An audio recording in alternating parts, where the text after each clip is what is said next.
What's going on, everybody? This is Travis from Candid at the Movies, and today I will be reviewing Ghostbusters Frozen Empire. Now, this movie does have a very large cast, but I'll name some of the people. You do have Carrie Coon, Paul Rudd, Mckenna Grace, Finn Wolfhard, the original cast of the Ghostbusters, and a whole lot more people. Now, the basis of this story is basically the Spangler family are back in New York City doing their Ghostbusters thing. They're being told by the mayor that they can't do their job anymore, per usual. And then there is this new ghost that comes into town who is trying to bring on another ice age. I can honestly say that this movie is a mixed bag for me. As a Ghostbusters fan, I found it entertaining, yet I found it almost too nostalgia heavy and also repetitive. I can definitely say that the cast is good. I like that they gave Mckenna Grace's role a lot more shine because she's actually a good actress, and I love how they have her character set up. She does a great job of wanting to investigate and them actually bring the scientist aspect back to the movie, which is highly needed. But they were kind of adding on things that were unnecessary, especially with like a lot of the cast that was in the past movie. A lot of people are just brought back just because they were brought back. Like, if you were a fan of Podcast and some of his funny antics, he's just there, and that sucks because he was one of the more funnier parts of Afterlife. I feel like Paul Rudd's part where he's now being more of the stepdad, I thought that was needed, but it feels like Paul Rudd was just thrown to the back a lot. And I can say that about a good amount of people. Some people were just like, I'm here. Other people were just like, hey, I want to get my role, be a little bit bigger, do a lot more than I did last time. And that's worth it. But then, elements of nostalgia can kill this movie.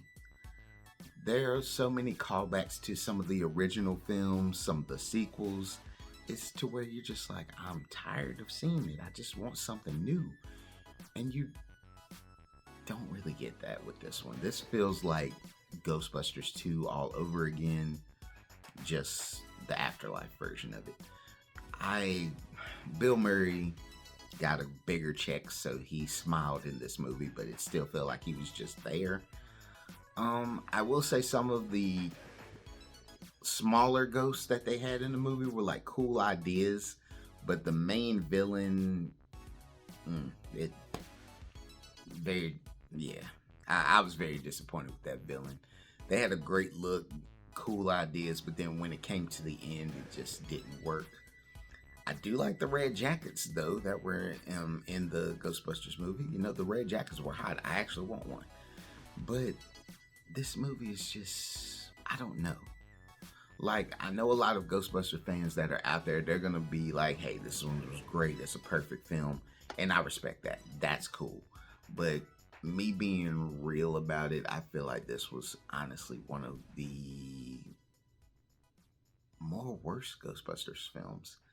Like, say what you will about the one from 2016 with all the women, at least that story, as ridiculous as it was, fell in line with everything. This one was just adding elements that I was just like, why are we including this? I know you mentioned it earlier, but why are we doing this? It doesn't work, and I don't know. I don't want to talk about it anymore because I feel like I would spoil it, but I would give this movie, in all honesty, a C-. I wanted to give it a gentleman's D, but I was just like, there's a good film in here. It's just wrapped up in too much nostalgia and writers in the writing room saying, hey, we need to include this. That's my biggest fault for this movie. But hey, if you like Ghostbusters, comment below, let me know what you thought about it. Let me know where this one ranks in all of your Ghostbusters film lore. I'd love to hear what everybody thinks and what they thought about this film. But hey, this is Travis from Candid at the Movies. Appreciate you watching this video. Leave us a like, leave us a comment, subscribe if you haven't already, y'all. Peace out.